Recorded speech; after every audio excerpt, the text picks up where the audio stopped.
স্বামী এবং স্ত্রী তারা দুজনকে প্রচণ্ড ভালোবাসতেন। তো স্ত্রী তিনি প্রচণ্ড অসুস্থ এবং তিনি মারা যাবেন এরকম একটা অবস্থা। তো তিনি তার স্বামীকে ডেকে বললেন যে তোমার সাথে আমি তো মরেও যাবো হয়তো, বা তোমার সাথে একটু কথা আছে। কি? যে আমার আলমারিতে ছোট্ট একটা বক্স আছে, বক্সটা তুমি বের করে নিয়ে আসো। বক্সটা বের করলেন, নিয়ে আসলেন। নিয়ে আসার পরে বক্সটা খোলার পরে বলে দেখলো বক্সের মধ্যে 2টা বান্ডেল। বলে এইগুলো কিসের? বলে এখানে 1 লাখ টাকা আছে, আর পাশে একটা পুতুল পড়ে আছে। কটা পুতুল? একটা পুতুল পড়ে আছে, কাগজে মানে কাপড় দিয়ে বানানো পুতুল। তো তিনি বললেন এই টাকা কিসের আর পুতুল কিসের? বলে গল্প আছে। গল্প কি? বলে যে আমার যখন বিয়ে হয়েছে তখন আমার মা আমাকে বলে দিয়েছিলেন স্বামীর সাথে রাগারাগি করো না, যদি কখনো রাগ উঠে স্বামীর উপর, রাগ তো উঠবে স্বাভাবিক, রাগ উঠলে বসে বসে পুতুল বানায়। উঠলে কি করবে? বসে বসে পুতুল কাপড় দিয়ে, তখন তো কাপড় দিয়ে পুতুল পাওয়া যেত, পুতুল বানানো হতো, মেয়েরা বানাতেন, আমি দেখেছি। তো আমার বন্ধুদেরকেও দেখেছি ওরা বানাতে। তো পুতুল বানিয়ে রাখো। তো এখন স্বামী তো ইমোশনাল, তার মানে তুমি আমার উপর জীবনে একবার রাগ করছো, একটা মাত্র পুতুল। বলে আরে না, আমি রাগ করে করে পুতুল বানিয়ে বিক্রি করিয়ে তো 1 লাখ টাকা জোগাড় করছি। সর্বশেষ রাগটা এখনো উঠে নাই। রাগ করে পুতুল বানিয়ে বিক্রি করে তো 1 লাখ টাকা জোগাড় করছি। এবার আপনি চিন্তা করেন, পরিবার রক্ষা করার জন্য অতটুকু শিক্ষাই তার বাবা বা তার মা বা তার দাদু তাকে বলে দিয়েছিল যে স্বামীর উপর রাগ করতে নাই, রাগ উঠলে তুমি এই কাজটা করো। পরিবার দেখেন কত শান্তির নীড় হয়ে গেছে। পারিবারিক জীবনে একটা প্রধানতম জিনিস হচ্ছে ওয়ামিন আয়াতিহি আন খালাকা লাকুম মিন আনফুসিকুম আজওয়াজান লিতাসকুনু ইলাইহা ওয়া জাআলা বাইনাকুম মাওয়াদ্দাতান ওয়া রাহমা। মানে পারিবারিক জীবনের অন্যতম প্রধান একটা দিক হলো এখানে পরস্পর শান্তি এবং সুখ এখানে পাওয়া যায়। শান্তি অন্য কোনো কথা কোথায় না, ভাইয়েরা বলছি, বোনেরা বলছি, অন্য কোথাও শান্তি খুঁজে লাভ নেই। আল্লাহ বলছেন পরিবারের জীবনে বিল্ট ইন তিনি শান্তি তৈরি করে দিয়েছেন। এবং যেমন পুরুষরা সারাদিন কাজ করার পর তারা বাসায় ফিরে যাবেন শান্তির খোঁজে, মায়েরা সারাদিন, বোনেরা আপনার স্ত্রীরা সারাদিন কাজ করার পর স্বামী ফিরে আসবেন, এইটাতে তিনি শান্তি খুঁজবেন, আমার স্বামী ফিরে আসলে আমি শান্তি পাবো। অর্থাৎ পরস্পর জন্য শান্তিদায়ক হবে। এটা কিন্তু আল্লাহ তাআলার কথা, আল্লাহর নির্দেশ, এবং এটা বিল্ট ইন কিন্তু আমাদের মাঝে। যেমন বোনেরা তারা কিন্তু ভেরি লাভিং, তারা কিন্তু ভালোবাসার একটা মন তাদের আছে। নারীরা তো এমনি কোমল, তাদের ভালোবাসার মন আছে। পুরুষরা তো এমনি তারা মানে আপনার কি খুব শক্তিশালী হৃদয়ের শরীরের অধিকারী, ফলে তারা বাইরে থেকে আয় ইনকাম করে ঘরটা যেন সত্যিকার একটা শান্তির নীড় হয়, এই যোগ্যতা তাদের আছে। কিন্তু এখন আমাদেরকে মিডিয়া, কালচার ইত্যাদি ইত্যাদি আমাদেরকে বিভিন্ন জায়গায় নিয়ে যাচ্ছে। এগুলো থেকে বাঁচাতে হলে আমাদের যে বিল্ট ইন ন্যাচারাল ফেতরাতি যেই অবস্থা আমাদের ছিল সেই অবস্থা আমাদের থাকা দরকার। আল্লাহ তাআলা বলেছেন পারিবারিক জীবনের কেমিস্ট্রি হচ্ছে 2টা। এখন তো আমরা কেবল ফিজিক্স নিয়ে আছি। ফিজিক্স মানে কি? কে দেখতে কত সুন্দর, এটাই কেবলমাত্র, কিন্তু কেমিস্ট্রি কোথাও নাই। মূলত দরকার তো কেমিস্ট্রি। কেমিস্ট্রি কি? কেমিস্ট্রি হচ্ছে হার্ট, আপনার হৃদয় আসলে কি আছে। আর কেবল শরীর সর্বস্ব জীবন না, চেহারাই কেবলমাত্র সব কিছু না। চেহারা তো আছেই, একজনের চেহারা একেবারে ধরেন বিশ্ব সুন্দরী এরকম একটা টাইপের, কিন্তু তার চরিত্র হচ্ছে একেবারে মানে ওই 2-4 দিন থাকা যায়, এরপর আর থাকা যায়। এটা মাকাল ফলের মতো। মাকাল ফল তো দেখছেন আপনারা, মাকাল ফল। আরেকজন হচ্ছে বডি বিল্ডার পুরুষ, ওই আরেক টাইপের ওই মাকাল ফল। এর বাইরে কিছু না, দেখতে হয়তো সুন্দর কিন্তু চরিত্রটা কি একেবারে তার বিপরীত। এরকম তাহলে চলবে না, বরং আপনার ভিতর থেকে ভালো মানুষ হতে হবে। চেহারা কয়েকদিন পরে চেহারার প্রতি আকর্ষণ কমে যাবে, কিন্তু চরিত্রের প্রতি মানুষের আকর্ষণ কখনোই কমে না, খুবই দরকার। একজন আল্লাহ তাআলা বলেছেন পারিবারিক জীবনে কেমিস্ট্রি হলো 2টো, আল মাওয়াদ্দা, ইন্টেন্স লাভ। ইন্টেন্স লাভ মানে কি? স্বামী এবং স্ত্রী আরেকজনকে পাগলের মতো ভালোবাসবে। পাগল মানে কি? অর্থাৎ দুইজন ধরে হাসতেছে, বাইরে থেকে কেউ এসে বলবে দুইজনে এটা পাগল হয়ে গেছো নাকি, তোমরা এরকম করছো কেন, পাগল হয়ে গেছো নাকি, এরকম করছো কেন? মানে হাসতে অথবা লুটিয়ে পড়তেছে একজন আরেকজনের গায়ের উপর। এবং কি কারণে হাসতেছি? কিছুক্ষণ পরে আমরা কি নিয়ে হাসা শুরু করছিলাম ভুলে গেছে। এইটা হচ্ছে কোরআনের কথা, আল মাওয়াদ্দা। এবং 2 নম্বর হচ্ছে কি? রাহমা, ওয়া জাআলা বাইনাকুম মাওয়াদ্দাতাও ওয়া রাহমা, এবং রাহমা। এবং ইন্টারেস্টিংলি 2টো শব্দ এখানে নাকেরা মানে ইনডেফিনিট। আপনি ইংরেজি গ্রামার যারা পড়েছেন, ইনডেফিনিট মানে হচ্ছে নির্দিষ্ট কোনো মাওয়াদ্দা, রহমত না, মানে একজন আরেকজনের প্রতি অনুগ্রহ করবেন। অনুগ্রহ মানে কি? আমি গতকাল একটা ভিডিও দেখছিলাম, ভিডিওতে দেখলাম একজন নারী, তিনি প্রচন্ড বৃদ্ধা, আমার মনে হয় তার বয়স হবে 90, আর তার স্বামীর বয়স 100 সুই। এই স্বামী কি করছে? তার স্ত্রীর মাথাটা টিপিয়ে দিতেছে, পাটা টিপিয়ে দিচ্ছে। I was just about to cry. সুবহানাল্লাহ। এই দৃশ্যকে এখন যুবক যুবতীদের মাঝেই তো আপনি দেখবেন না, এই বিয়ে হয়েছে আমার তো স্টুডেন্ট, এরকম ধরেন হাজার হাজার স্টুডেন্টের বিয়ে হয়েছে আমার, আমি নিজেও কত শত পড়াইছি মনে নাই। বিয়ে হওয়ার 1 মাস পরে আইসা কান্নাকাটি করে, স্যার আপনি তো বিয়ে পড়ে দিয়েছেন, এখন তো আর একসাথে থাকতে পারতেছি না, করণীয় কি? আরে মেয়ে 2-4 বছর তো হানিমুনেই যায়।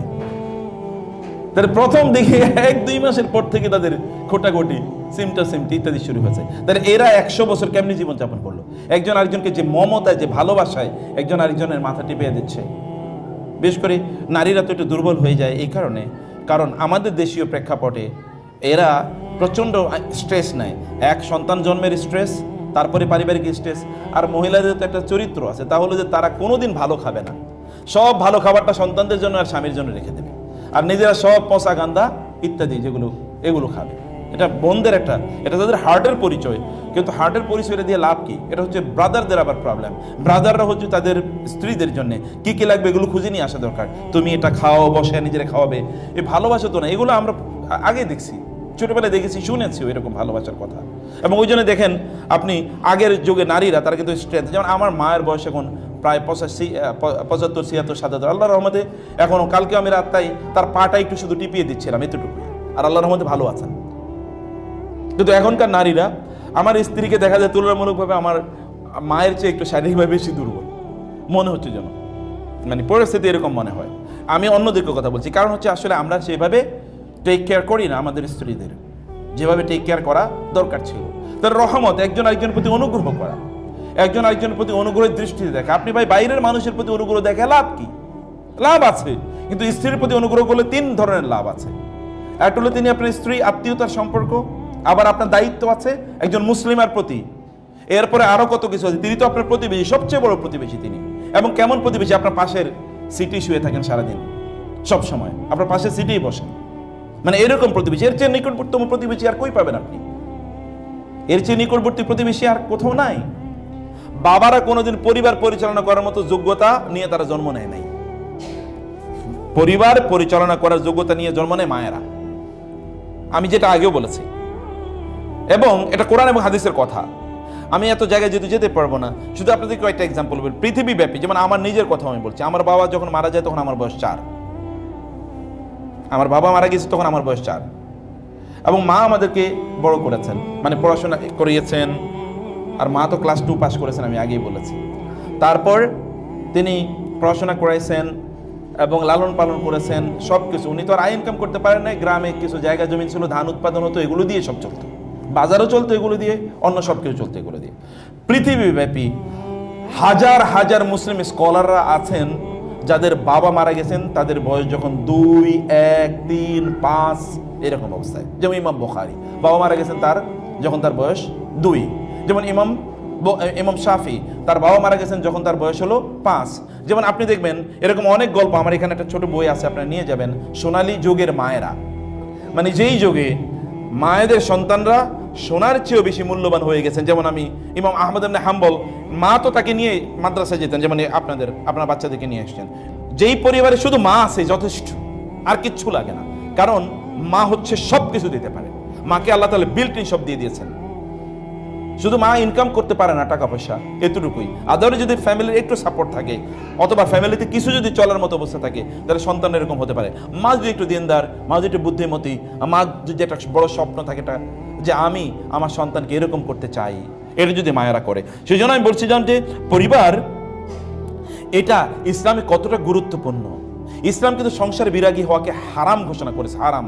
সংসারী বিরাগী ওয়ারহবানিয়াতান ইবতাদাউহা মা কাতাবনাহা আলাইহিম, রহবানিয়াত বৈরাগ্যবাদ, যেমন হিন্দুরা অথবা খ্রিস্টানরা তাদের যে ওই যে তাদের ফাদারদের কিন্তু বিয়ে করা হারাম, আপনি জানেন।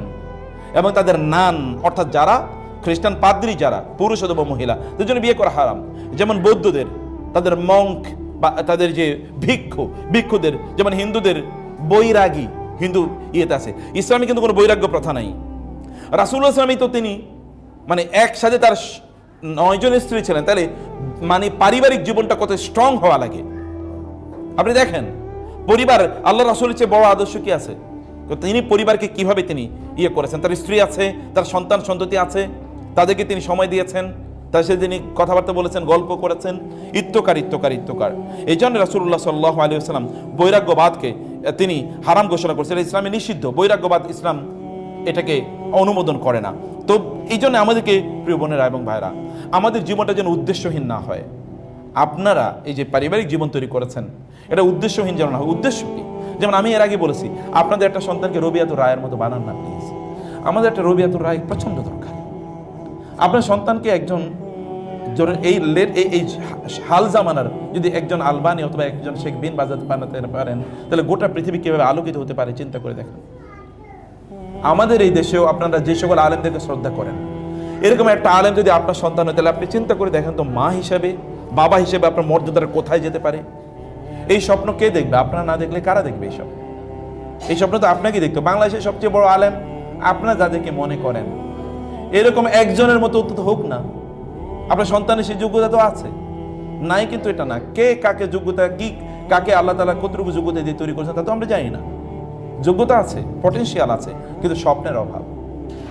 আপনি যদি স্বপ্ন দেখেন তাহলে আপনি এভাবে প্ল্যান নেবেন, স্বপ্ন যদি সেভাবে না দেখেন তাহলে তো প্ল্যান নেবেন না। এরকম একটা স্বপ্ন আমাদের সবারই দেখা দরকার। এই কারণে পারিবারিক জীবন তৈরি করার পূর্বে আল্লাহ এবং আল্লাহ রাসূল আমাদেরকে দিয়েছেন, শিক্ষা দিয়েছেন, আমরা নির্দেশ দিয়েছেন, আমরা পারিবারিক জীবন তৈরি করার পূর্বে যেন আমরা দিনদার ভালো মানুষকে যেন বিয়ে করি অথবা বিয়ে করাই। ওয়ালা তুনকিহুল মুশরিকিন হাত্তা ইউমিনু ওয়ালা তুনকিহুল মুশরিকাতি হাত্তা ইউমিননা। কোরআনের এই আয়াতগুলো সূরাতুল বাকারাতে আপনারা এই আয়াতগুলো বারবার দেখবেন। তোমরা মুশরিক পুরুষ বা মুশরিক নারীদেরকে বিয়ে করো না অথবা বিয়ে দিও না তাদের কাছে তোমাদের সন্তানদেরকে। ওয়ালা আমাতুম মুমিনাতুন অথবা ওয়ালা আবদুন মুমিনুন খায়রুম মিন মুশরিকিন আও খায়রুম মিন মুশরিকাতিন ওয়ালাউ আ'জাবাতকুম অথবা ওয়ালাউ আ'জাবাকুম। একই আয়াতে পুরুষদের কথা ওয়ালাউ আ'জাবাকুম, নারীদের ব্যাপারে ওয়ালাউ আ'জাবাতকুম। শরীরের দিকে তাকায়েন না, চেহারার দিকে তাকায়েন না প্লিজ, চেহারার দিকে তাকায়েন না। চেহারা ইজ ইম্পর্টেন্ট, কিন্তু তার চেয়ে অনেক বেশি ইম্পর্টেন্ট হচ্ছে ভালো মানুষই। ভালো মানুষই যদি না থাকে তাহলে চেহারা আলটিমেটলি কতদিন অ্যাট্রাক্ট করবে? কয়দিন চেহারা আপনাকে অ্যাট্রাক্ট করবে? আপনি যদি তার থেকে যদি আপনি মানসিক প্রশান্তি না পান, এই চেহারা আপনার কাছে কোনোদিনই আলটিমেটলি পরিবারকে রক্ষা করার জন্য কাজ করবে না। রাসূলুল্লাহ সাল্লাল্লাহু আলাইহি ওয়াসাল্লাম তিনি বলেছেন, সবচেয়ে কোরআন এবং সুন্নাহর কথা হচ্ছে, সবচেয়ে উত্তম নারী তারা যারা তাদের স্বামীদেরকে সাহায্য করেন বা পরস্পর সাহায্য করেন। পরস্পর তারা ঈমানের ক্ষেত্রে, আমলের ক্ষেত্রে পরস্পর সহযোগী। কেবল আপনার বোনরা, আমি আপনাদেরকে স্বনির্বন্ধভাবে বলি, কেবল ইউটিউবে কিভাবে ভালো রান্না করা যায় এটা শিখলেই চলবে না। হ্যাঁ, ভালো রান্না করতে হবে, ভালো রান্না করতে হবে। মনে রাখবেন, পুরুষদের জিহ্বার টেস্টটা এক সময় থাকে মায়ের কাছে, পরে আসে কি স্ত্রীর কাছে। এই দুইজনের মধ্যে সীমাবদ্ধ থাকে। ছোটবেলা মায়ের খাবার খাইছে, মায়ের খাবারই সবচেয়ে ভালো লাগে। এরপরে বিয়ে করার পর বউয়ের খাবার খাইছে, এটাই ভালো লাগে, আর কোনো খাবার ভালো লাগে না। এটা পুরুষদের জিহ্বার টেস্ট। অতএব আপনারা এত টেনশন করার দরকার নাই। আমার ওয়াইফ যদি শুধুমাত্র ভর্তা রান্না করে, এতে আমার জন্য যথেষ্ট। আমি এটাই মনে করি দিস ইজ হেভেনলি ফুড, এটা জান্নাত থেকে আসছে এই খাবার। বুঝতে পেরেছেন? অথবা এটা নিয়ে টেনশন করার কোনো প্রয়োজন নেই, এটা নিয়ে এত কিছু করার দরকার নেই। আপনারা ওই জায়গায় বেশি সময় না দিয়ে দিনই কাজে, ভালো কাজে পরস্পরকে সহযোগিতা করা। আল্লাহ তাআলা বলেছেন, আল মুমিনুনা ওয়াল মুমিনাতু বা'দুহুম আউলিয়াউ বা'দ ইয়া'মুরুনা বিল মা'রুফি ওয়া ইয়ানহাউনা 'আনিল মুনকার ওয়া ইউকিমুনাস সালাতা ওয়া ইউতুনাজ যাকাতা ওয়া ইউতিউনা আল্লাহ ওয়া রাসূলা উলাইকা সায়ারহামুহুমুল্লাহ। আল্লাহর রহমত পেতে হলে কি করতে হবে দেখেন। স্বামী স্ত্রী পরস্পরকে ভালো কাজে আদেশ করবে, খারাপ কাজ থেকে নিষেধ করবে। তারা সালাত আদায় করবে, সালাতের ব্যাপারে পরস্পরকে নির্দেশ প্রদান করবে, তারা যাকাতের ব্যাপারে পরস্পর নির্দেশ প্রদান করবে, এবং তারা আল্লাহ এবং আল্লাহ রাসূলের আনুগত্য করবে। তাইলে আল্লাহ তাআলা এদের উপরে স্পেশাল রহমত করবেন। আপনার স্বামীকে বলুন, আজকে নামাজ পড়েছেন? স্ত্রীকে জিজ্ঞেস করুন, আজকে নামাজ পড়েছো? এটা আগে জিজ্ঞেস করুন। আগে এইটাকে আমি একটা এক্সাম্পল বললাম, ভালো কাজের ব্যাপারে নির্দেশ প্রদান করা। আপনাদের স্বামীদের জন্য বই গিফট করুন প্লিজ, কেবল জামা কাপড় গিফট করেন না। জামা কাপড় যত বেশি তত আপনাদের বিপদ, কারণ এগুলো ধরে, এগুলো আয়রন করে, এত কাহিনী করার দরকার কি? বই গিফট করুন, বই দিয়ে ভর্তি করে দেন, বই পড়ান, পড়ো, আমার পাশে বসো, পড়ে আমাকে শোনাও। আমার ওয়াইফ, যখন আমার ছেলেটা যে বছর জন্ম নেবে, ওই বছর আমার ওয়াইফ হলো প্রেগন্যান্ট। আবার উনি দেবেন মাস্টার্স পরীক্ষা। এখন উনি তো পড়তে পারতেছেন না। আমি বলতাম যে ঠিক আছে, আমি আমার জীবনে কিছু গল্প বলি, এগুলো আপনাদের কাজে লাগবে হয়তো বা। আমি বলতাম তুমি শুয়ে থাকো, আমি পড়ে তোমারে শোনাই। তো উনি শুয়ে থাকতেন, আমি ওনারে পড়ে শোনাই ব্যাখ্যা করতাম যে এইটার অর্থ হচ্ছে এটা, অতটুকু উনি শুনতেন। তো এরপরে যেতাম হলো ধরেন তার পরীক্ষা কেন্দ্রে, আমি তাকে নিয়ে যাচ্ছি পরীক্ষা কেন্দ্রে। তো আমি হয়তো পাবলিক বাসে বসেছি তাকে নিয়ে, অত ধরেন প্রাইভেট গাড়িতে বসছি তাকে নিয়ে, আমি বলতাম তুমি আমার মানে ঘাড়ে কাঁধে মাথা রাখো, এরপরে আমি তোমাকে বলি পরীক্ষার এই প্রশ্নের আসলে এই প্রশ্নের উত্তর কিভাবে দিতে হবে। এ বলতাম অধিকাংশ প্রায় 90% পড়া উনি শুধু আমার কাছ থেকে শুনছে, পড়েই নেই, শুধু শুনে দিছি, শুধু শুনেই তিনি পরীক্ষা, এবং তিনি অনেক ভালো রেজাল্ট করছেন মাশাআল্লাহ, ফার্স্ট ক্লাস পাইছেন যতটুকু আমার মনে পড়ে। এটা সম্ভব। আপনি যদি পরস্পরকে হেল্প করতে যদি চান, Allah will make it easy for you, Allah এটা সহজ করে দেবেন। কিন্তু এতটুকু করা এটা আমাদের জন্য জরুরি, এতটুকু করা, এই অনুভূতি নেয়া এটা আমাদের জন্য প্রচন্ড জরুরি। এটা আপনারা করবেন ভাইরা বোনেরা, একসাথে ভালো কিছু কাজ করুন, একসাথে নামাজ আদায় করুন। রাসূলুল্লাহ সাল্লাল্লাহু আলাইহি ওয়াসাল্লাম এবং খাদিজা রাদিয়াল্লাহু তাআলা যখন কোরআনে আয়াত নাযিল হলো, ইয়া আইয়ুহাল মুযাম্মিল কুমিল লাইলা ইল্লা কালিলা, রাসূলুল্লাহ সাল্লাল্লাহু আলাইহি ওয়াসাল্লাম এবং খাদিজা রাদিয়াল্লাহু তাআলা দুজন নামাজ আদায় করতেন, এবং সামনে এবং পেছনে। আপনারা জানেন স্বামী স্ত্রী নামাজ আদায় করলে কীভাবে পড়তে হয়, সামনে এবং পেছনে। আমার ওয়াইফকে নিয়ে আমি আমার জীবনে কত নামাজ আদায় করছি আমার মনে নেই, এত পরিমাণ নামাজ আদায় করছি। উনি পিছনে দাঁড়াতেন, আমি সামনে দাঁড়াতাম, বহু নামাজ আদায় করেছি, অসংখ্যবার। সালাত আদায় করুন, একসাথে পড়ুন না। আপনাদের ভালোবাসা বিল্ডিং হোক, ভালোবাসা তৈরি হোক, এগুলো করা দরকার। এ সকল ভালো কাজে আপনাদেরকে করা দরকার। কোরআন আয়াত যখন আল্লাযীনা ইয়াকনিজুনা আয-যাহাবা ওয়াল ফিদ্দাতা ওয়া লা ইউনফিকুনাহা ফি সাবিলিল্লাহ ফাবাশশিরহুম বিআযাবিন আলীম, কোরআনের কোন সূরা এটা স্যার? সূরাতুত তাওবার এই আয়াতটি যখন নাজিল হয়, সূরাতুত তাওবার এই আয়াতটি যখন নাজিল হয়, তখন সাহাবায়ে কেরামরা তারা কেউ তারা মনে করতেন যে এই আয়াত, যেমন সাওবান রাদিয়াল্লাহু তাআলা বললেন, এই আয়াতটি নাজিল হওয়ার পর সাহাবায়ে কেরামরা কারা মনে করতেন এটা সোনা এবং রূপায়ের ক্ষেত্রে নাজিল হয়েছে। কিন্তু আমরা জানতাম অনেকেই যে আসলে এখানে সোনা রূপার ব্যাপারে আলোচনা করা হয় নাই, বরং এখানে স্ত্রীর ব্যাপারে আলোচনা করা হয়েছে। শ্রেষ্ঠতম সম্পদ হলো কি? কোন একজন ব্যক্তি তিনি অন্য কিছু উপার্জন করছেন, অর্থাৎ স্বর্ণ রূপা এগুলো বাড়ি গাড়ি ইত্যাদির জন্য তিনি দৌড়াচ্ছেন, কিন্তু তিনি তার স্ত্রী, উত্তম স্ত্রী তিনি তৈরি করেন নাই, ওই ব্যক্তি ফাবাশশিরু বিআযাবিন আলীম, ওর জন্য ভয়ঙ্কর শাস্তি আছে। মানে স্ত্রীকে তৈরি করতে হয়। ভাইয়েরা থাকলে আলোচনা ভাইদের জন্য ছিল, কিন্তু আপনাদেরকেও বলবো, আপনাদের সন্তানকে আপনারা বুঝান। আপনার স্ত্রী, আপনার স্বামী হয়তো বা দিনদার না, আপনি তাকে দিনদার বানান। আপনার স্ত্রীকে যদি দিনদার না হয় তাহলে আপনার দায়িত্ব, একটা দিনদার স্ত্রী বানান না।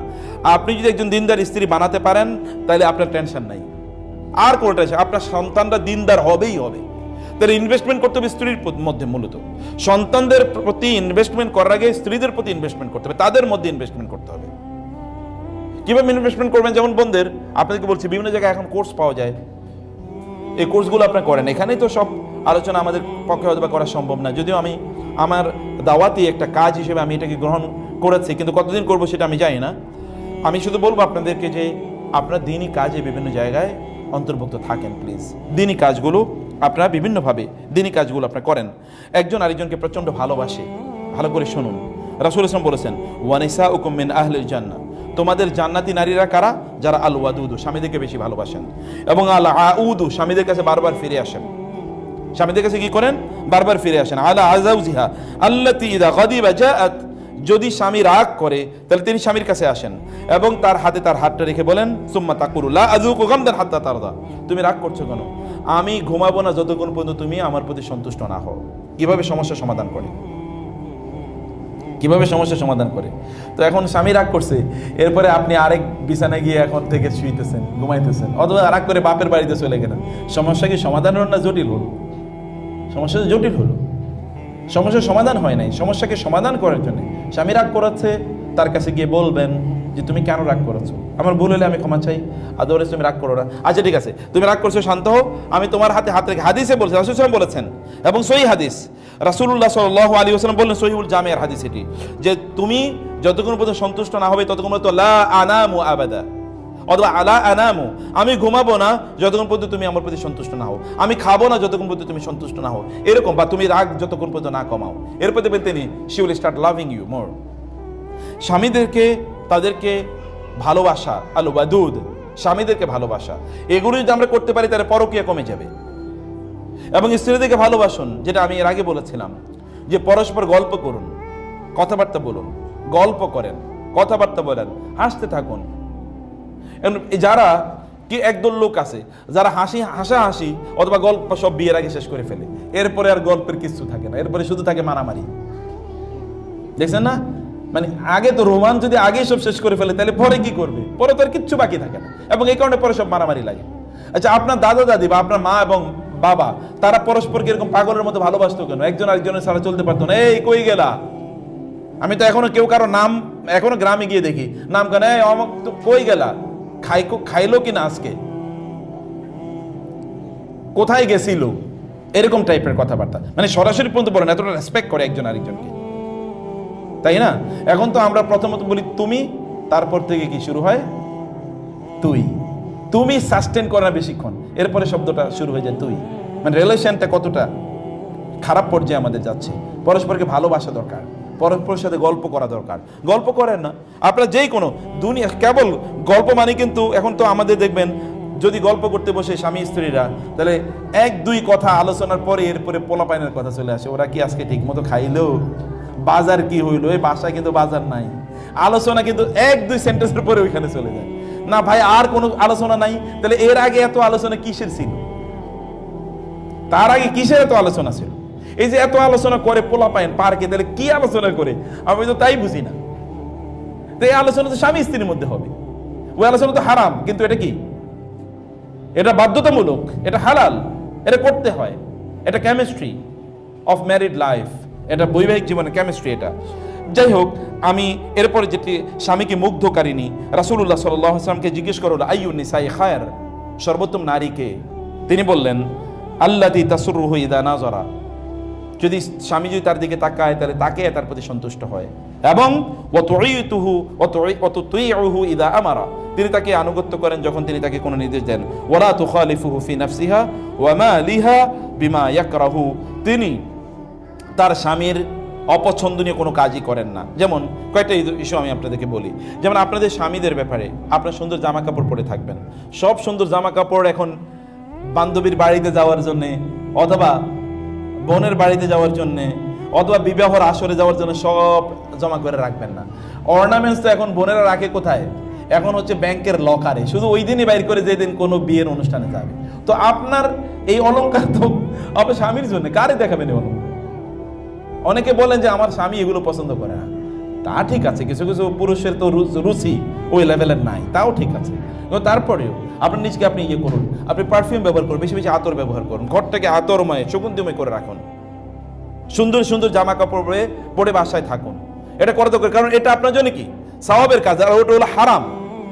আরেকজনকে আপনার সৌন্দর্য প্রদর্শন করা হলো হারাম। ওয়ালা ইউবদিনা যিনাতাহুন্না ইল্লা লিবুউলাতিহিন্না, তারা তাদের সৌন্দর্য কেবল স্বামীর জন্য প্রকাশ করবে, অন্য কারো কাছে না। অতএব তাদের কাছে, তাদের সামনে আপনার সৌন্দর্যগুলো প্রকাশ করে, এটা আপনার জন্য ইবাদত, এটা ইবাদত। কিন্তু একটি গল্প আছে খুবই বিখ্যাত, মানে এটা সালাফদের মধ্য থেকে এরকম কিছু বক্তব্য পাওয়া যায়। তোমাদের একটা জিনিস হলো আমি একটু আপনাদেরকে বলে রাখি, মানে সবচেয়ে মানে ওমর ইবনুল খাত্তাব রাদিয়াল্লাহু তাআলা তিনি বলেছেন যে শাররুন নিসাই সিত্তুন, মহিলাদের মধ্যে 6টা গুণ খুবই খারাপ, খুবই খারাপ 6টা গুণ আছে। এর মধ্যে কি আল হান্নানা, 2 নম্বর হচ্ছে আল আন্নানা, আল মান্নানা, আল হাদ্দাকা, আল বাররাকা, সাদ্দাকা। বুঝতে পেরেছেন? ভালো করে শুনুন, এটা মজার জিনিস। তিনি বলেছেন মহিলাদের মধ্যে শাররুন নিসাই সিত্তুন, নারীদের মধ্যে 6 ধরনের নারী আছে যারা খারাপ, অথবা নারীদের মধ্যে 6টা গুণ আছে এটা খারাপ। এর মধ্যে 1 নম্বর গুণ হলো আল হান্নানা। হান্নানা মানে কেবল বাপের বাড়ির গল্প, কেবল কার গল্প? আর হান্নানা। এটা বেশি বেশি বলার দরকার নেই, কম বলবেন, এটা বেশি বেশি এটা বলার দরকার নেই। 2 নম্বর হচ্ছে কি আল আন্নানা, বেশি বেশি কি করে তারা কেবল আনিন, আনি মানে হচ্ছে কেবল কান্নাকাটি, কথায় কথায় নাক কাঁদুনি আছে না, একদম কথায় কথায় কেঁদে দেয়, এটা করা ভালো না। 3 নম্বর কি হচ্ছে আল মান্নানা, মানে কেবল খোঁটা দেয়। কি দেয়? কেবল খোঁটা দেয়। কিসের খোঁটা? আমার বান্ধবীর এত বড় একটা ফ্ল্যাট, আর তোমারে মিয়া বিয়ে করে আমার জীবনটা শেষ হয়ে গেছে, তোমার বিয়ে না করলে আমার ওই যে অমুকে কত, আমার বোন, আমার বান্ধবী, আমার অমুকে, তারা কত ভালো আছে। এটা হলো আল মান্নানা, মানে খোঁটা দেয়া। এটা খুবই একটা খারাপ কাজ। এটি কোনো নারী, যে সকল নারীর এই কাজটিগুলো করেন, মানে যদি ওমর ইবনে খাত্তাব থেকে এরকম একটা বর্ণনা আছে, আমি জানি না বর্ণনাটি নিয়ে অনেক ধরনের বক্তব্য আছে যে এটা সত্য কিনা, কিন্তু আরবরাই জাতীয় কথাগুলো, আরবি ভাষায় জাতীয় কথাগুলো খুবই প্রসিদ্ধ। এবং 4 নম্বর হচ্ছে কি আল হাদ্দাকা। আল হাদ্দাকা মানে হচ্ছে তিনি কোথাও ধরেন বেড়াতে গেছেন, বান্ধবীর বাসায় বেড়াতে গেছেন, ওইখানে গিয়ে দেখলেন তার বাসার হলো 1500 স্কোয়ার ফিটের। এখন স্বামীরে বলেন তুমি আমার এই 800 স্কোয়ার ফিটের বাসায় আর কত বছর রাখবা? অথবা ওইখানে একটা নতুন ডাইনিং টেবিল দেখে এসে আমাদের ডাইনিং টেবিলটা এখন আর আমার ভালো লাগে না, ওইখানে কত সুন্দর একটা ডাইনিং টেবিল দেখে এসেছি। অথবা মার্কেটে গেলে যেটাই দেখে এটাই বাচ্চাদের মতো, এটা কত সুন্দর, চলো এটা নেই। মানে এই যে প্রবণতা, এই আল হাদ্দাকা, এই আল হাদ্দাকা টাইপের হওয়া কোন অবস্থায় এটা ভালো না। 5 নম্বর হচ্ছে আল বাররাকা। আল বাররাকা মানে হচ্ছে বিজলি, অর্থাৎ চোখের দিকে তাকাইলে মনে হচ্ছে ওখানে বিজলি জ্বলবে। এখন বিজলি জ্বলা মানে কি, চোখ দিয়ে মনে হচ্ছে খেয়ে ফেলবে এরকম একটা টাইপের, ঠিক আছে? চোখ এরকম না, চোখকে শান্ত। স্বামী এবং স্ত্রী উভয়ের জন্য প্রয়োজন একই বক্তব্য, যে এমন যেন না হয় আপনাদের চোখটা সুন্দর হবে, বরং চোখে কোহল লাগানো, এবং নারীরা তাদের হাতে কি মেহেদি যেটাকে আমরা বলছি এটা লাগিয়ে রাখে, এটা উত্তম। রাসূল সাল্লাল্লাহু আলাইহি ওয়াসাল্লাম এরকম জিজ্ঞাসা করেছেন যে এটা দেখো না, এটা নাই কেন, তোমার হাতে এটা নাই কেন? এটা সৌন্দর্যের অংশ। আমরা তো কেবল ঈদের দিন এটা লাগাই, তাই না? কিন্তু এটা সদা সর্বদা নারীরা এটা করে রাখবেন, সৌন্দর্য করে রাখবেন, এটা আপনাদের উচিত। এবং এটা একটা ইবাদতের পার্ট, বিকজ আপনার making your husband happy is a part of your ইবাদত। এটা 4টা কাজের মধ্যে একটা মৌলিক কাজ। এবং পুরুষদের চরিত্র যদি ঠিক রাখতে হয় তাহলে আপনারাই পারবেন, আদারওয়াইজ পুরুষদের চরিত্র নষ্ট করে দেওয়ার জন্য বহু ধরনের জিনিস বিভিন্ন জায়গায়, এগুলো বহু ধরনের জিনিস আছে। এবং লাস্ট হলো আসাদ্দাকা। আসাদ্দাকা মানে হচ্ছে চিবিয়ে চিবিয়ে কথা বলা, বুঝলেন না? চিবিয়ে চিবিয়ে কথা বলবেন না, কথা বলা no, very simple, very simple. আপনি দেখবেন যারা একটু চিবিয়ে চিবিয়ে কথা বলে এই লোকগুলো দুষ্ট হয়। চিবিয়ে চিবিয়ে যারা কথা বলে এটা পুরুষ টাইপের। আমি তো মহিলাদের এত বেশি শুনি নাই, শোনার সুযোগ হয় নাই, কিন্তু পুরুষদেরকে যাদেরকে দেখি চিবিয়ে চিবিয়ে কথা বলে এগুলো দুষ্ট টাইপের হয়। এবং এই কারণে দেখবেন যারা একটু বেশি কথা বলে, একদল মানুষ আছে কথা বেশি বলে, আসলে মনে কিছু নাই, যা আছে সব বলে ফেলে। আবার যেগুলো আছে দেখবেন একেবারে কথা কম কয়, কথা কম বলে তো ভালো, কিন্তু কিছু কিছু আছে কথা কম বলে কিন্তু একটাই বলে, যেটা বলার পরে এরপরে আগুন লেগে গেছে চারিদিকে, আর নিভানো যাচ্ছে না, তাই না?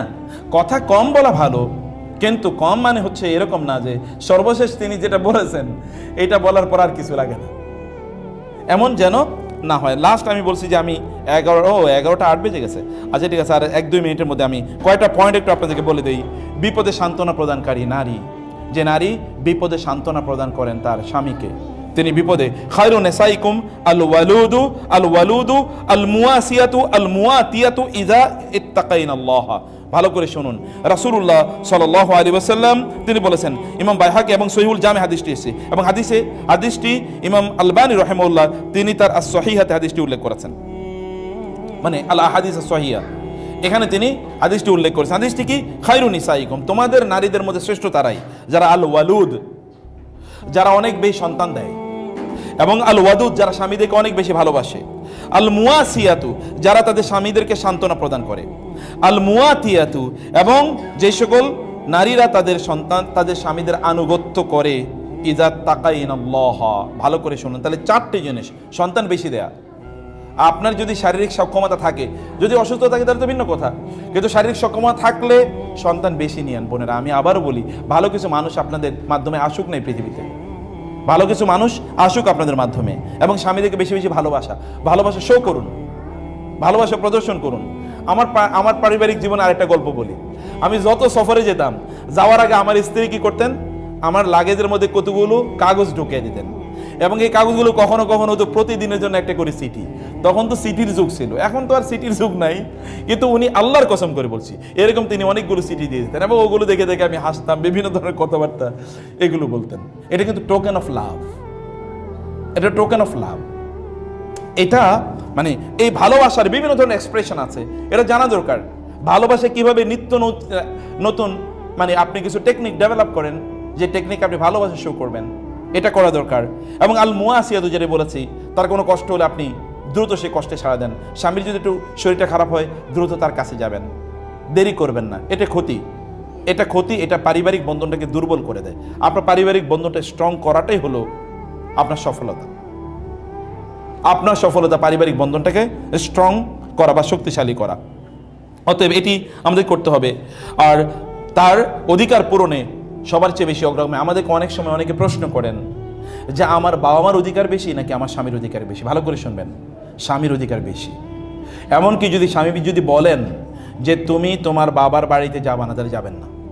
ওনার অনুপস্থিতি চান। উনি যদি বলেন তাদের সাথে যোগাযোগ করবেন না, ওনার এই কথা বলা হারাম, এটা কবিরা গুনাহ, এটার জন্য উনি গুনাহগার হবেন। কিন্তু আপনি ওনার সামনে কথা বলবেন না, ব্যাস। আপনি আলাদা কথা বলুন, আপনি ওনার সামনে বলার দরকার নাই। স্বামীদের অনেক সমস্যা আছে, স্বামীরা থাকলে আমি বলতে পারি, তো স্বামী একজন আছে মাত্র। আর আমরাও স্বামী, কেন আমরা তো নিজেরাই কইতেছি। তবে এটা মনে করেন না যারা বলে তারা যে ফেরেশতা, এটা মনে করেন না, এটা মনে করার কোনো কারণ নেই। আমরাও ফেরেশতা না, কেউ ফেরেশতা না, ত্রুটি বিচ্যুতি সবার আছে। কিন্তু এই জন্য আমি একটু আগেই বলেছি, আল্লাহ যেন আমাদেরকে এই কথাগুলো সবচেয়ে বেশি আমল করার তৌফিক দান করেন, আল্লাহুম্মা আমিন। বোনেরা, সেই জন্য আমি বলছি যে এখানে আমাদের যেটা করা দরকার তা হলো আমরা যেন তাদের প্রায়োরিটি আমরা যেন প্রদান করি। এ কারণে রাসূলুল্লাহ সাল্লাল্লাহু আলাইহি ওয়াসাল্লাম বললেন, উনজিরি আইনা আনতে মিনহু ফাইন্নাহু জান্নাতিকে ওয়া না জান্নাতুকে ওয়া নারুকি। তুমি দেখো যে তোমার স্বামীর কাছে তোমার অবস্থান কতটুকু, কারণ তিনি তোমার জান্নাত, তিনি তোমার জাহান্নাম। তোমার স্বামীর কাছে তোমার অবস্থান কতটুকু, তোমার স্বামী তোমাকে কতটুকু রেসপেক্ট করেন, ভালোবাসেন, শ্রদ্ধা করেন, এটা দেখবে। রাসূলুল্লাহ সাল্লাল্লাহু আলাইহি ওয়াসাল্লাম এই কথা বলেছেন এবং এই হাদিসটি মুসনাদে আহমদে এসে এবং আলবানী রাহিমাহুল্লাহ তার সহিহ হাদিসটি উল্লেখ করেছেন। অতএব এটি করা, স্বামীকে তার খরচের ব্যাপারে কষ্ট কম দেয়া, অনেক বেশি খরচ করতে হবে এটা না করা, যতটুকু সম্ভব তার সামর্থ্য অনুসারে তারা করবেন। আর স্বামীরা যা ইনকাম করবেন তার ইনকাম মূলত তার ইনকাম যাবে তার পরিবারের জন্য। অতএব তিনি ব্যাংক ব্যালেন্স করা তার জন্য ফরজ না, তার জন্য ফরজ হলো তার পরিবারকে রাখা। এই কারণে আল্লাহ তাআলা বলেছেন, লিয়ুনফিক যু সাআতিন মিন সাআতিহি ওয়া মান কুদিরা আলাইহি রিজকু ফালিয়ুনফিক মিম্মা আতাহুল্লাহ। প্রত্যেকে তার সামর্থ্য অনুসারে ব্যয় করতে হবে। এখন আপনার কোন একজন পুরুষের, আমি যেহেতু এটা অন রেকর্ড এবং অন্যরা অনেকেই দেখবেন, পুরুষরা তাদের সামর্থ্য অনুসারে যদি তাদের পরিবারের জন্য ব্যয় না করেন তাহলে তারা আল্লাহর কাছে কৃপণ হিসেবে উপস্থিত হবেন। আর কৃপণদের অবস্থা কি হবে? এখন ধরেন আপনার স্বামীর ইনকাম হচ্ছে, পুরুষরা আপনাদেরকে বলছে আপনার ইনকাম হলো 1 লাখ টাকা, আর আপনি মাসে 50,000 টাকা খরচ করেন, আর বাকি 50,000 টাকা আপনি ব্যাংকে রাখেন। কে বলছে আপনাকে ব্যাংকে রাখার জন্য? আপনার কি দরকার? আপনার ইনকাম তো আপনার সন্তানদের জন্য, আপনার স্ত্রীর জন্য, আপনার পরিবার, আপনার বাবা মার জন্য। অতএব তাদের মেটানোর পর, খরচ তাদেরকে সুন্দরভাবে রাখার পর, প্রয়োজনগুলো মেটানোর পর যদি আপনার করার প্রয়োজন তাহলে করেন। কিন্তু আপনি ব্যাংকে রাখতেছেন কি জন্য? আপনি মরে যাওয়ার পর এরপরে কি হবে? আপনি মরে যাওয়ার পর এগুলো কোনো কাজে আর লাগবে না তখন। অতএব এদের প্রতি আপনার স্ত্রী, আপনার সন্তানদের মধ্যে ইনভেস্ট করুন, এটা রিয়েল ইনভেস্টমেন্ট, এর চেয়ে উত্তম কোনো ইনভেস্টমেন্ট একেবারে নাই। অতএব বোনেরা, আপনাদের জন্য এই পয়েন্টটা হলো তা হলো যে স্বামীদের প্রতি তাদের কোনো কিছু হলে তাদের প্রতি কৃতজ্ঞতা প্রদর্শন করা। তারা যাই করেছে এই জায়গায় কৃতজ্ঞ থাকে। আর এবং আপনি জানেন, আপনি যদি কৃতজ্ঞতা আদায় করেন তাহলে আল্লাহ তাআলা আপনার পরিবারে বরকত বাড়িয়ে দেবেন। লা ইন শাকারতুম লা আযীদান্নাকুম। তোমরা শুকর আদায় করলে আমি তোমাদের এই বরকতগুলো আরো অনেক অনেক বাড়িয়ে দেব। আপনার স্বামীর ইনকাম বাড়বে যদি আপনি কৃতজ্ঞতা আদায় করেন। কৃতজ্ঞতা আল্লাহর আদায় করুন, স্বামীর কৃতজ্ঞতা আদায় করুন। মান লাম ইয়াশকুরিন নাস লাম ইয়াশকুরিল্লাহ। কেউ যদি মানুষের কৃতজ্ঞতা আদায় না করে তাহলে সে আল্লাহর কৃতজ্ঞতা কিভাবে আদায় করবে? আদায় করতে পারবে না, ওই দক্ষতা বা যোগ্যতায় তার থাকবে না। তাদের কৃতজ্ঞতা আদায় করা খুবই গুরুত্বপূর্ণ। তাদেরকে সম্মান দেয়া, তাদেরকে কোনো অবস্থায় কষ্ট প্রদান না করা। রাসূলুল্লাহ সাল্লাল্লাহু আলাইহি ওয়াসাল্লাম বললেন, লা তুজি ইমরাতুন যাওজাহা ফি দুনিয়া ইল্লা ক্বালাত যাওজাতু ফিল হুরিল আইন মিনাল হুরিল আইন লা তুজিহি ক্বাতালাকিল্লাহি ফাইন ক্বাতালাকিল্লাহু ফাইন্নামা হুয়া ইনদাকি দাখিলুন ইউশিকু আন ইউফারিকাকি ইলাইনা। যখন কোনো নারী তার স্বামীকে যদি কষ্ট দেন তাহলে জান্নাতের হুররা বলতে থাকেন, তোমাকে আল্লাহ ধ্বংস করে দিন, তুমি কেন ওই লোকটাকে কষ্ট দিচ্ছ, তুমি কেন ওই লোকটাকে কষ্ট দিচ্ছ। এ কারণে এটা সহিহ হাদিস। এখানে আমরা বলছি যে কোনো অবস্থায় আমরা যেন আমাদের স্বামীদেরকে যেন কোনো অবস্থায় কষ্ট না দেই এবং তাদের বাড়িতে ওয়াকারনা ফি বুয়ুতিকুন্না ওয়ালা তাবাররাজনা তাবাররুজাল জাহিলিয়াতিল উলা, ঘরে বেশি বেশি থাকা, অপ্রয়োজনে ঘর থেকে, স্বামীর ঘর থেকে বের না হওয়া, প্রয়োজনে অপ্রয়োজনে বিভিন্ন জায়গায় ঘুরতে বেড়ানো, এগুলো অনুমোদন, যদি স্বামী অনুমোদন তাহলে ভালো কথা। আদারওয়াইজ আপনি বেশি বেশি আপনার বাসায় থাকুন, এতে আপনার কল্যাণ অনেক বাড়বে, বরকত অনেক বাড়বে। আপনি তো সুখ চান, আপনার সুখ এতে অনেক অনেক বাড়বে। এবং স্বামীর গোপনীয় বিষয়গুলো, এগুলো কোনো জায়গায় কোনো জায়গায় এগুলোকে শেয়ার না করা, এবং স্বামী সন্তানদের প্রতি প্রচণ্ড স্নেহশীলা থাকা, যেটা আমি আগেও বলেছিলাম। এই কাজগুলো আমাদের প্রচণ্ড গুরুত্বপূর্ণ, এগুলো আমাদের করা দরকার। আর যে কাজগুলো আমাদের করা হারাম বা নিষিদ্ধ, এরকম অসংখ্য আমরা কিছু বদ চরিত্রের কথা আমরা বলেছিলাম যেগুলো নারীদের মধ্যে থাকা রাসূলুল্লাহ সাল্লাল্লাহু আলাইহি ওয়াসাল্লাম নিষিদ্ধ করেছেন, সেগুলো যেন আমাদের মধ্যে না থাকে। This is important. আমি লাস্ট শুধু 1 মিনিট আমি আপনাদেরকে কয়েকটা পয়েন্ট শুধুমাত্র বলে রাখি, সেগুলো আপনারা একটু মাথায় রাখবেন। স্ত্রীর আমরা যদি বলি বিবাহ, এগুলো তো আপনার বিবাহ পরবর্তী কিছু দায়িত্ব এর কথা আমরা বলি, বিবাহ পূর্ব করণীয় বা ইত্যকার বিষয় আমরা বলেছি আপনাদের, বা পারিবারিক জীবন কীভাবে আমরা ঠিক রাখবো সেই জিনিসগুলো আমরা এখানে বলেছি। এখন বিবাহ পরবর্তী কিছু দায়িত্ব, স্ত্রীর প্রতি স্বামীর কি কি দায়িত্ব আছে, আমি শুধু পয়েন্টটা আপনাদেরকে বলে রাখি। এর মধ্যে 1 নম্বর দায়িত্ব হচ্ছে পরিবারে ইসলামী অনুশাসন প্রতিষ্ঠা করা। এটা স্বামীদের কাজ, পুরুষদের কাজ। পরিবার যেন ইসলামিক অনুশাসনে চলে, এটা নিশ্চিত করতে হবে। 2 নম্বর হচ্ছে হাসি মুখে থাকা এবং উত্তমভাবে কথা বলা। সারাদিন কাজ করে এসেছেন, এই জন্য চেহারাটাকে একেবারে গোমরামুখী করে রাখতে হবে, তাকানো যায় না, মনে যেন পুরো মানে অমাবস্যার রাতের কালো অন্ধকার তার মুখের উপর এসে এবার মানে কালিমা যুক্ত করে রেখেছে গোটা মুখে। না, আপনি কষ্ট করছেন কাদের জন্য? যদি আপনি বলে থাকেন যে আমি আমার স্বামী, আমি আমার স্ত্রী সন্তানদের জন্য কষ্ট করছি, তাহলে তাদের সামনে নিয়ে চেহারাটা আপনি খারাপ করে রাখবেন। চেহারাটা তো তাদের বাইরে কষ্ট থাকলেও ভিতরে হাসি মুখে প্রবেশ করবেন, যেন ভিতরে এনভায়রনমেন্টটা কি এটা জান্নাতি এনভায়রনমেন্ট হয়। এটি আমাদের করা দরকার। 3 নম্বরে হচ্ছে উত্তম ব্যবহার করা, প্রত্যেকের সাথে উত্তম আচরণ করবেন। আমি আমার নানা নানিকে দেখেছি একজন আরেকজনকে আপনি করে কথা বলতে, তুমি জীবনও শুনি নাই, তুই তো শুনিই নাই জীবনে পড়বে, মানে আপনি করে বলতে শুনেছি। মানে একজন আরেকজনকে, আগে এরকম ছিল এবং সেখানে ভালোবাসাও ছিল, তাই না? আমরা তুমি করে বলি, তাতে কোনো নিষিদ্ধ না, কিন্তু তুই আইলো কেন, মানে তুই আসলো কেন, তার মানে শ্রদ্ধাটা কোন লেভেলে আইসা পৌঁছে বলেন তো এটা। আচ্ছা, এটা আমাদের করা দরকার। স্ত্রীর সাথে একান্তে বসা এবং খোঁজ গল্প করা। আমি স্বামীদের কথা বলছি, স্ত্রীর সাথে গল্প করা। এবং আমি আবারও বলি, পারিবারিক আলোচনা বাদ দিয়ে আপনারা কেবল ভালোবাসার, স্বামী স্ত্রী ভালোবাসার আলোচনা যদি 5-10 মিনিট না করতে পারেন, তাহলে বুঝবেন যে আপনারা কি এখানে অলরেডি পোকা ঢুকে গেছে।